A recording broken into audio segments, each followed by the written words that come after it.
Hi everybody, it's Laleh Shetty, also known as Laleh the Health Coach.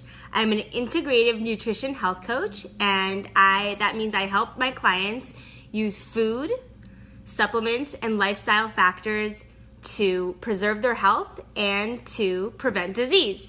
Tonight, I have a special guest with me. This is the second time I'm interviewing him. His name is Doctor Joel Warsh. He is an integrative pediatrician here in Los Angeles, and we're going to talk about gut health. So let me see if I can find him here. Dr. Joel, I think I invited you. Can you add yourself to the video?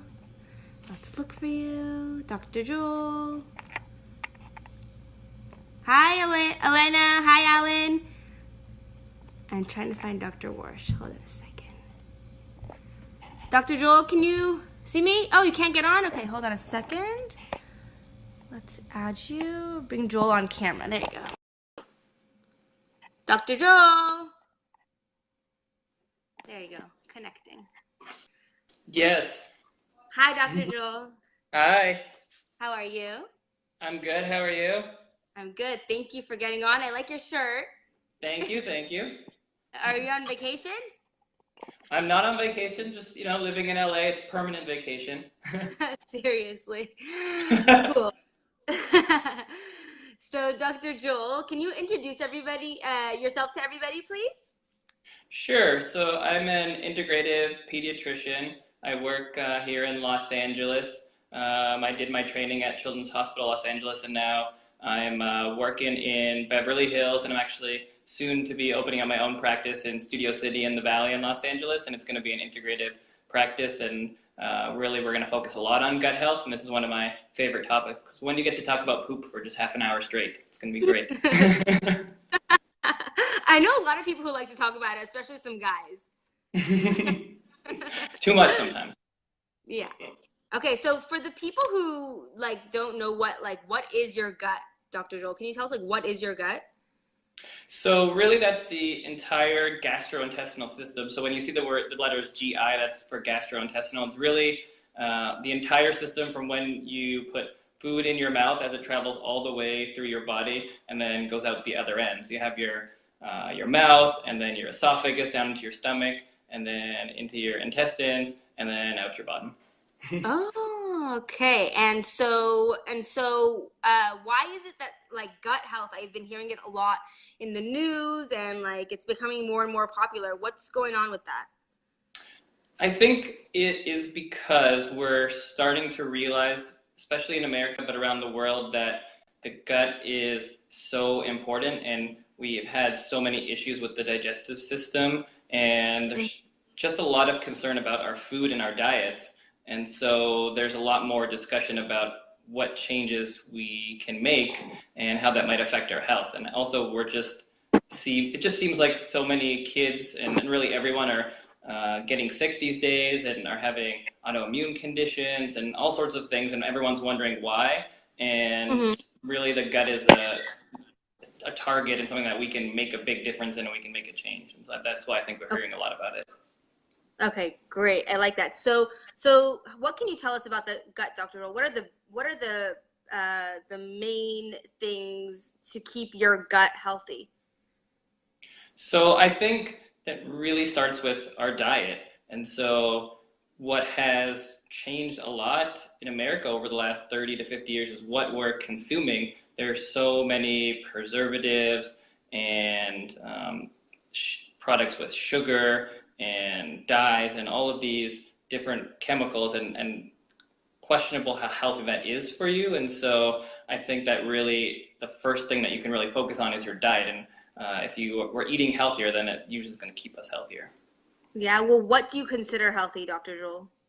So I consider, it's a good question. What I consider healthy is actual food. So food should not be made up of ingredients. It should be ingredients. And so healthy things would include fruits and vegetables and healthy proteins and meats and things like that. If you can go out and pick it off of a tree or off of a plant, or you could hunt it yourself, that's probably healthy. If it comes on a box in a grocery store and there's a pretty cartoon on it or a fun cartoon, it's probably not that healthy for you. I like the way you describe that, because I get that question a lot, like oh, like people will send me like a box of something and be like, is this healthy? And I'm like, or like, how do you tell if something is healthy? And like, maybe that's a good idea for a class, Dr. Joel. I How do you think know so. if it's healthy? So what I tell my kids and my family is that if Hashem, God, created it and people didn't mess with it, then most likely it's healthy.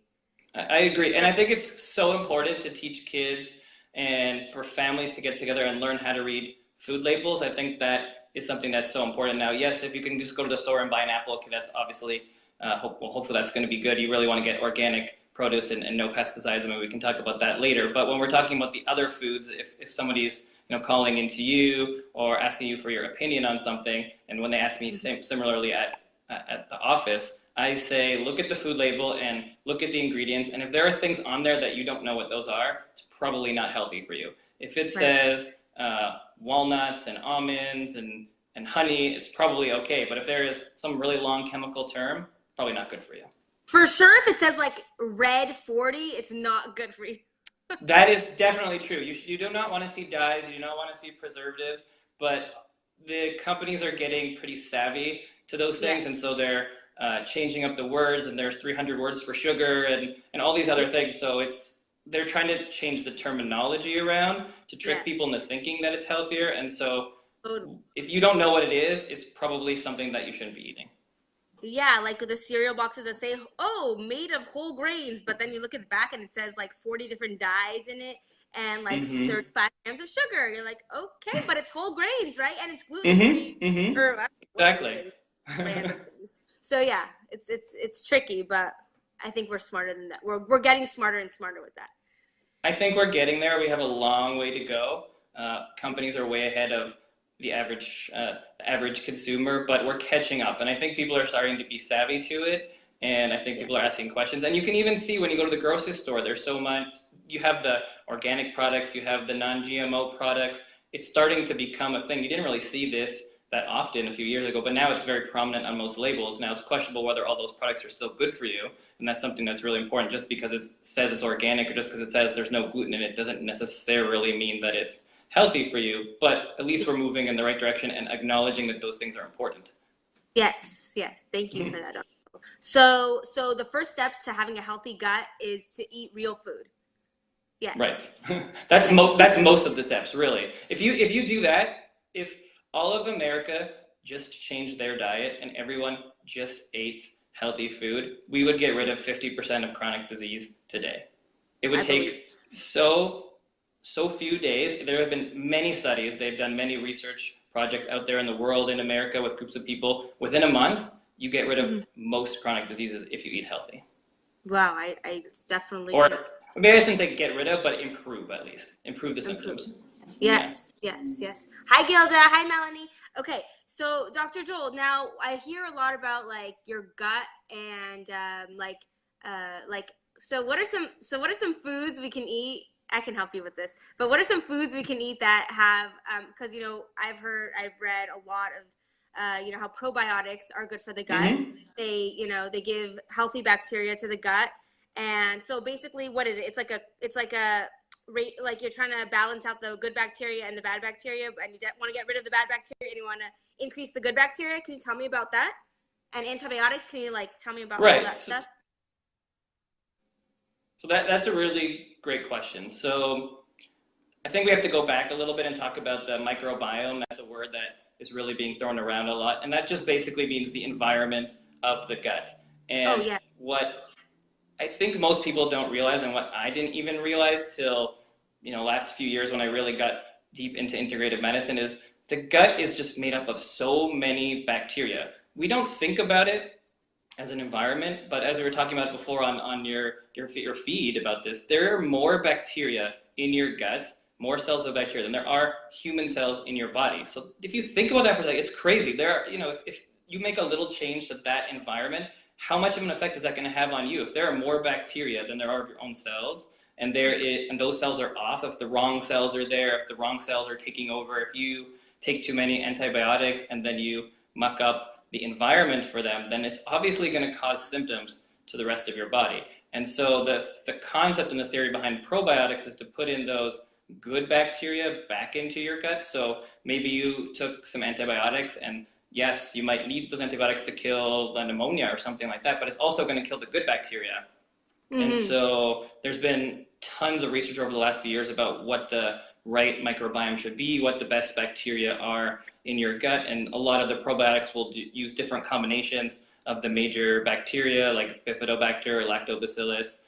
Those are the two most common ones that you hear. And so we're putting in billions of colonies of those good bacteria back into your gut to try to repopulate it with the bacteria that we need. And a billion sounds like a lot, but when you're talking about having hundreds and hundreds of trillions or maybe more bacteria, 1 billion is not that much, and that's why you need so many. So, yogurt, things like that are great, but you're not going to get that many probiotics in that. So it's good to eat that on a regular basis because we want to be eating healthy, and that's what's going to get us healthy over the long run, is eating those probiotics from food. But if you're doing things for a medical reason or you want to get your gut back to where it's supposed to be, that's where those probiotic supplements are great.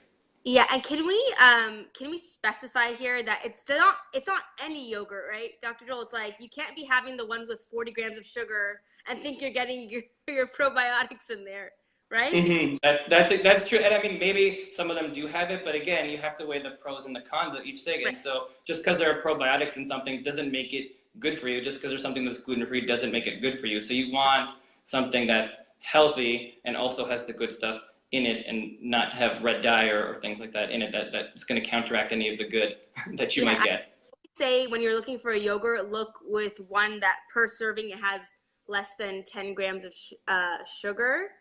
I would get plain yogurt and add some fresh berries to it. That is a much healthier option than getting the ones that are just filled with, sugar and, jam or whatever they put in there. Exactly. And in terms of supplements, I think that's one of the most common supplements that we prescribe. I think that most people these days can benefit from a good probiotic. And so that's if people ask what's the most common thing that you prescribe, and it's usually multivitamin or probiotics are the two most common things for just general gut health. Yeah, totally. Dr. Joel, besides antibiotics, do all medications affect the gut? Probably. They probably do. I mean, to what degree, it's hard to say, but if you are drinking a liquid or taking a pill, it goes into your gut and it's going to affect it to some degree. I mean, some things maybe will pass right through and not have a major effect, but I think it's hard to imagine that if you put something in your gut and you swallow it, it's not going to have any effect, because even the pH of things, whether it's acidic or basic, that's going to affect. If there's medicine that's not natural, it's not necessarily supposed to be there, so it's going to have some effect. Will it have any major effect or any noticeable effect? Most of the time, no, but can anything have an effect? Of course it can, and that's where we see things like allergies, right? Somebody swallows a pill, or they swallow strawberry or whatever it is. Anyone can have an allergic reaction, and that's your body thinking something is foreign and then really attacking it and causing a reaction like that. So I think the answer to your question, I think in simple answer is yes. Probably most of the time, no, it doesn't affect you to any major degree, but it certainly can. Got you. So some other foods, Dr. Joel, that I tell my clients and my friends about are kombucha, which is fermented tea, right? Some people don't really like the taste of kombucha. It's kind of like vinegary-ish, but not in LA though. Not in LA. Everybody likes it here. Yeah. We're cool like that. We walk around with our glasses and our kombucha, and we think we're cool. And so kombucha and sauerkraut, pickled cabbage, fermented cabbage, and so the plain yogurt and the kombucha and the pickled cabbage all are good sources of probiotics. And if you're not into those kind of foods, I do both. I eat the foods and I also take my probiotic. I want to show you guys my probiotic. This is my probiotic. It's a tiny pearl. Oh my God, good news. My 5-year-old, she's almost 6. She learned how to swallow probiotics, and I'm super, super happy about that. So that's amazing. That's a big feat right there. If you can swallow pills, life is a lot easier when you're taking supplements. Yeah, totally, totally. So if anybody wants a good probiotic, you can hit me up and I will help you with that. Okay, so Dr. Joel, can you tell us more? Like, okay, so we have the good bacteria and the bad bacteria, and we definitely want to get rid of most of the bad bacteria. Is there a way to get rid of bad bacteria, or do you just add good bacteria to your gut? So there are ways to get rid of it. It just depends how much of an issue there is. And so if you have major issues, let's say you have a stomach infection, for example, Mm. like salmonella or something, then you could take antibiotics and that would kill the bad bacteria. So that's obviously on the more major extreme, but we certainly see that all the time where you can have a stomach infection and you'll take your prescription medication and that will get rid of that. The alternative option is to take natural supplements, and there's a wide variety of things that people will do, from drinking apple cider vinegar to taking a product called biocidin, which is a pretty common natural antibiotic, which has, I think, black walnut in it, and garlic's another natural antibiotic. So there's so many things that you can do naturally, and we don't have to necessarily get into all the different details of what you could take, but there's a lot of foods that have antibacterial properties. And Oh, so yes, like coconut oil. coconut oil is a great example. And so if you're eating a natural, healthy diet, then you are automatically going to be getting a lot of this, and that will hopefully, over the long run, heal And your gut. garlic. But Garlic, Dr. Joel? garlic's a big one. So garlic has antibacterial, antiparasitic, and antifungal properties. It's one of the oldest medicines in the book, and a lot of civilizations, they used to take just raw garlic and they'd eat that. That was their medicine and their pill, and it works pretty well. They do research and the same things that they do for bacterial research, looking at the cultures. You could put garlic in there and it kills a lot of cultures just the same. So it's actually quite good. Okay, great, great. And then just make sure that if you're married or you have a girlfriend or boyfriend, you Mm-hmm. give them some garlic too, or else they're not Mm-hmm. going to be happy. It's antifungal and anti-wife. So it gets rid of all the good and the bad bacteria. Okay, so, okay, so Dr. Joel, so let me get this straight. Your gut is your whole gastrointestinal system, which Mm-hmm. starts at your mouth and goes all the way to your behind. Mm-hmm. And so, by eating real foods, um, we make sure that our gut is healthy. And when there's too much bad bacteria and not enough good bacteria, it doesn't leave a space. Like, it doesn't have a good environment. Yes. Correct. Okay. See, I'm learning. And then so let's say, what are some other things that the gut is in charge of, Dr. Joel? I heard So that 70% of your immune system is in your gut. right. So that's And when exactly I what say we're heard, discussing. I mean I studied.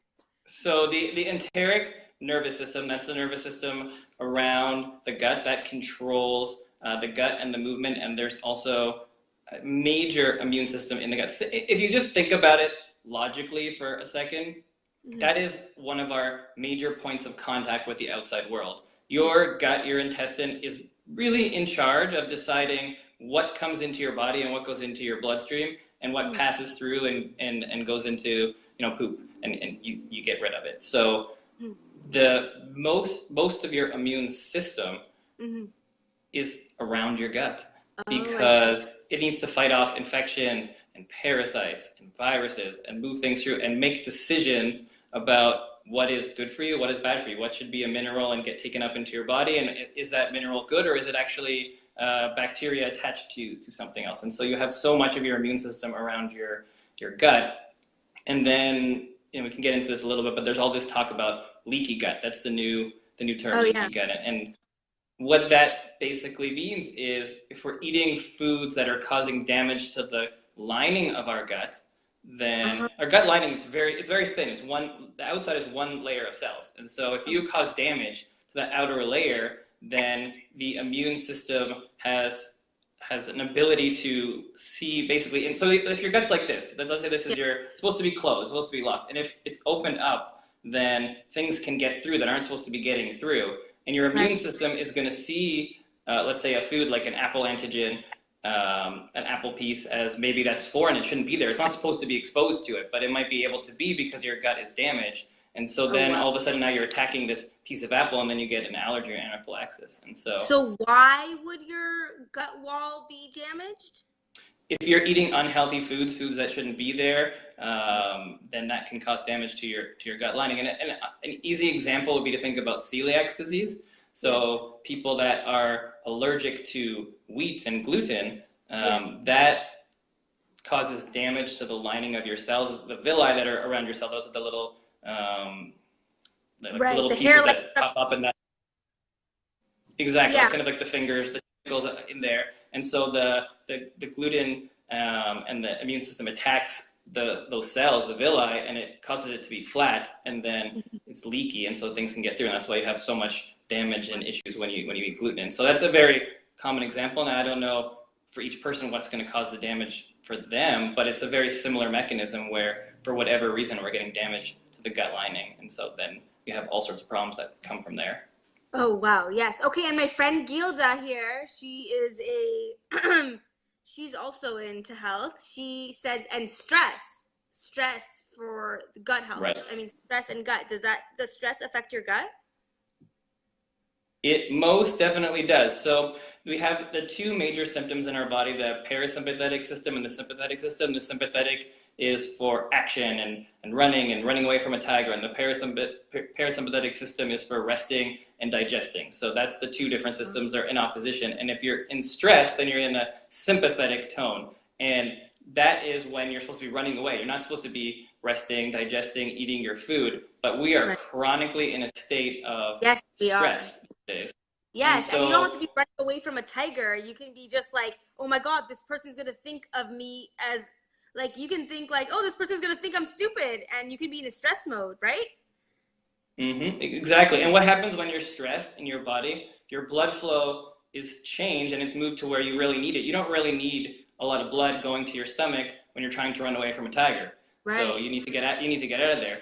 So we're moving chronically blood away from our stomach and our intestines where it should be going there when we're resting and digesting. But if we're stressed, then the food's moving through, but there's not the proper blood flow going there, and that's also going to affect the blood flow there, and you're going to have problems, and that's where that can come from. So stress absolutely affects your gut. Wow. So it's crazy. Like, you can eat healthy food, but if you're stressed out all the time and you're working all the time, then you might have problems with your gut. And if we're stressed out and eating unhealthy food, then that's what happens when we're doing our exams, and then everybody gets sick right after those exams, right? It's very common. That's what happens, and that's why.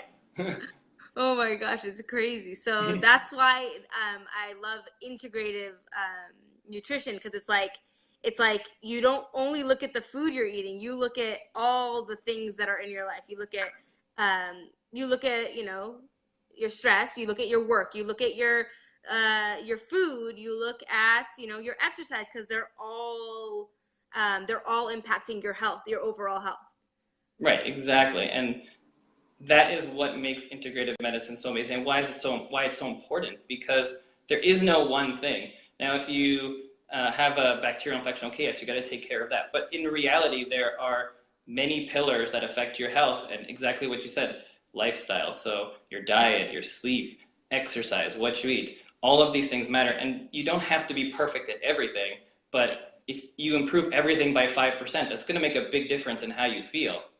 Totally. And I feel like, once you improve on one, you automatically do better than the others. Like, if you exercise, you feel happier, so you are more likely to eat better. And, if you eat better, you actually have more energy, so you feel more energized to go exercise. It's like it all comes together.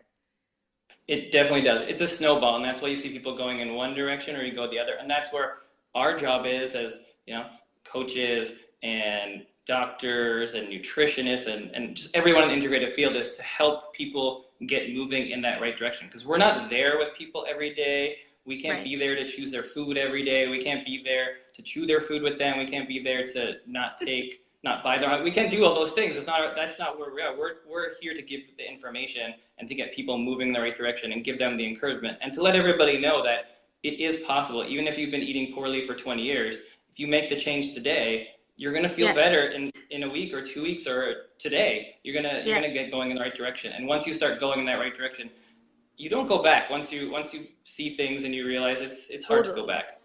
Yeah, like I literally can never, after I learned in the last year in my integrative nutrition course, I literally cannot.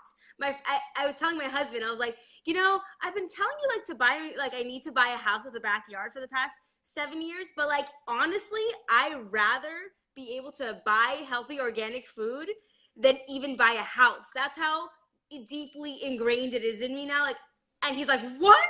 He couldn't believe me because I've been talking about this house forever.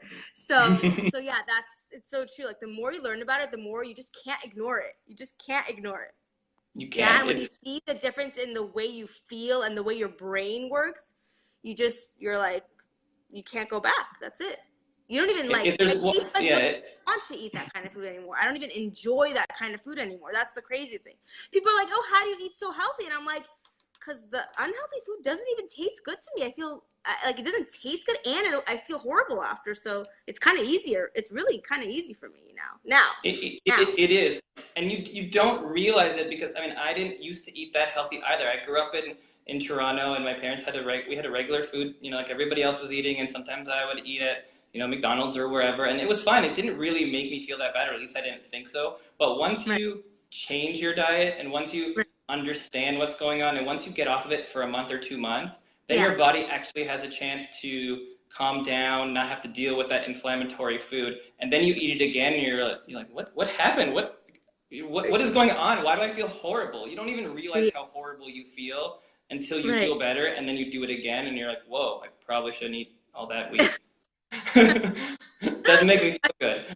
Yeah, I mean, I started noticing all this stuff with when I had my kids because I was like, I saw such a huge difference in the way they would behave on the days Mhm. that I would actually cook good food and the days I would just feed them whatever was around. And like, I was like, oh my God, like I need my kids to be calm and like focused or I can't function as a mother. And so that's when like it all began for me. And then that's when I started making all the changes in the home. And that's when my husband started like eating healthy and like, thank God now we're going in this direction. But like, yeah, I grew up too, Dr. Joel. I was eating Doritos and Cheetos Mhm. and like those fake cheese that you dip your like cracker things in and like Lunchables and who knows, fruit roll-ups and Capri Everybody Sun. was.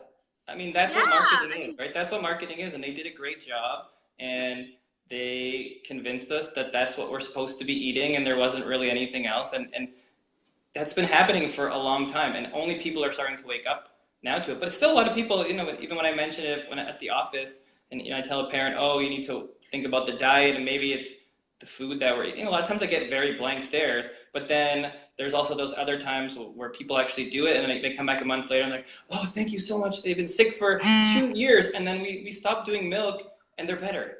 It's magic. oh In my 2 months, God, 2 weeks that's later, it's not magic if you're sensitive to something, yes. then it causes an issue. And one of the biggest things I want to get across to people is there's allergies and there's sensitivity. And Right. even when I was going through med school, which wasn't that long ago, we don't really learn about sensitivities. This is a newer concept, or it's at least newer in the functional medicine world. It's really just starting to come out. There's a big difference between allergy and sensitivity. An allergy is you eat something, you get your hives, you Right. have anaphylaxis. It's a major reaction that happens pretty immediately, within 30 seconds, within a couple of minutes.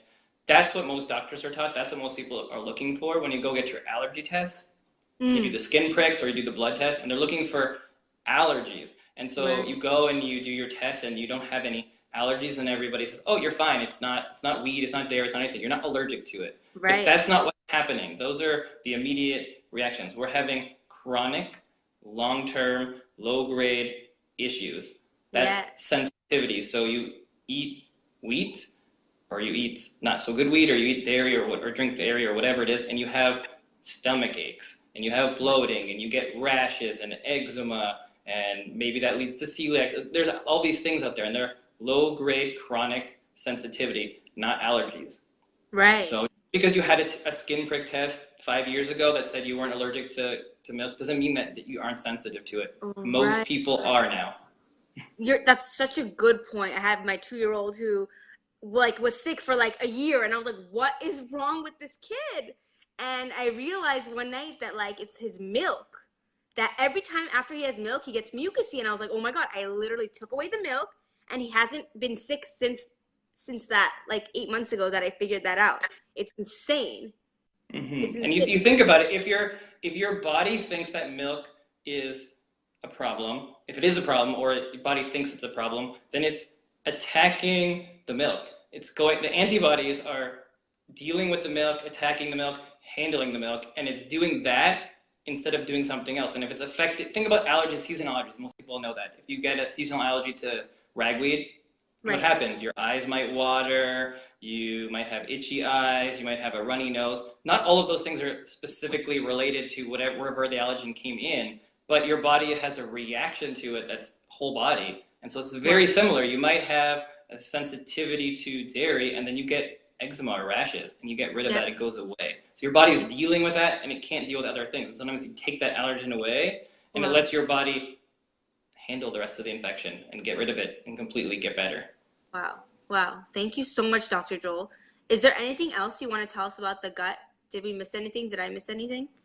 I think we had one question about prebiotics, so we could talk about that for a Oh, second. yeah. I think the question was just around prebiotics and IBS. And so you were mentioning a lot about the foods that were probiotic, and a lot of those are prebiotic too. So a lot of the fermented food, and basically prebiotic means, for people that don't know, it's just the food that feeds the probiotic. So the food that feeds the good bacteria. So instead of just putting in bacteria into your body, the good bacteria, Right. you're trying to feed the good bacteria that should be there to help them grow and thrive.